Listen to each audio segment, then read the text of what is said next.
ছোট সংখ্যাকে বড় সংখ্যা দ্বারা ভাগ করা শিখি। দেখো এখানে দুইটি অঙ্ক আছে, 1/8, 28/32। তাহলে এখানে প্রথম যে সংখ্যাটা এটা ভাজ্য, পরেরটা হলো ভাজক।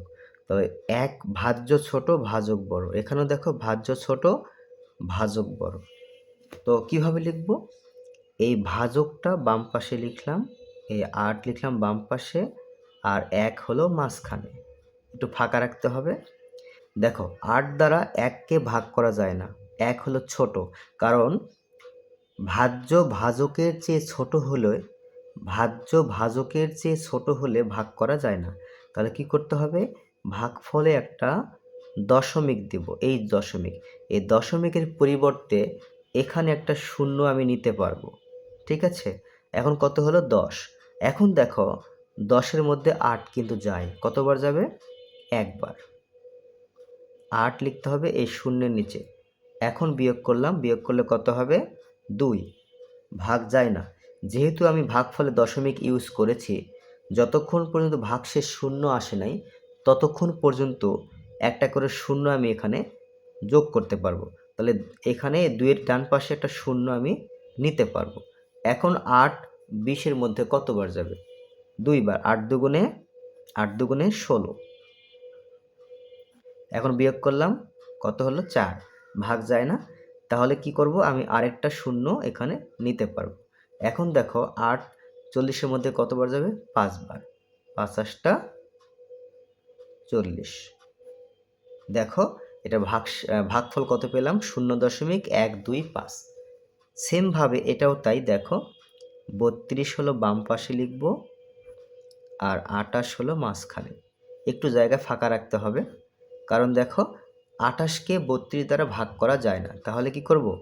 ভাগফলে দশমিক দেব, এই দশমিকের পরিবর্তে একটা শূন্য আমি এখানে নিতে পারবো। এখন এই 32 দ্বারা 280-কে ভাগ করতে হবে। 32-এর ঘরের নামটা তো আমার জানা নেই, তাহলে কি করব? এই 3 দ্বারা এই 28-কে মনে মনে ভাগ করব। এই 3 দ্বারা 28-কে মনে মনে ভাগ করো। তো 28-এর মধ্যে 3 কতবার যাবে? 8 বার। 8 বার দিলে 3 28 24। এখন এই 32-কে 8 দ্বারা গুণ করতে হবে। 8 দ্বারা গুণ করলে 256। তাহলে এখানে 8 বার দিলাম। 8 32-এ হয় 256। ঠিক আছে? এখন বিয়োগ করো। কত? 4, হাতে আছে 1, 6 আছে কত হলে 8, 2, 24। ভাগ করা যায় না। যেহেতু আমি দশমিক নিয়েছি, তাহলে এখানে একটা শূন্য আমি নিতে পারবো। 240। তো 240-এর মধ্যে 32 কতবার যাবে? ওই একইভাবে এই 3 দ্বারা 24-কে মনে মনে ভাগ করো। 3 24-এর মধ্যে কতবার যাবে? 8 বার। কিন্তু 8 বার দিলে বেশি হয়ে যায়। এবার 7 বার দিব। 7 বার দিলে কত হয়? 7 বার দিলে 7 দুগুণে 14, হাতে আছে 1, 3 7 21, 22, 224 হয়। এখন বিয়োগ করো। শূন্য হবে না, এখানে 6 হবে। 6, হাতে আছে 1, 3 4, কত পেলাম? 16 পেলাম। এটা কিন্তু 6, হ্যাঁ 16। তাহলে আরেকটা শূন্য নিতে পারবো। এরপর কতবার যাবে? এরপর দেখো এই 3 দ্বারা এই 16-কে ভাগ করো। 3 16-এর মধ্যে কতবার যাবে? 5 বার। 3 5 15। তো 5 বার নিলেই মিলে যায়। দেখো 5 দুগুণে 10, শূন্য হাতে আছে 1, 3 5 15, 1 16, মিলে গেছে 160।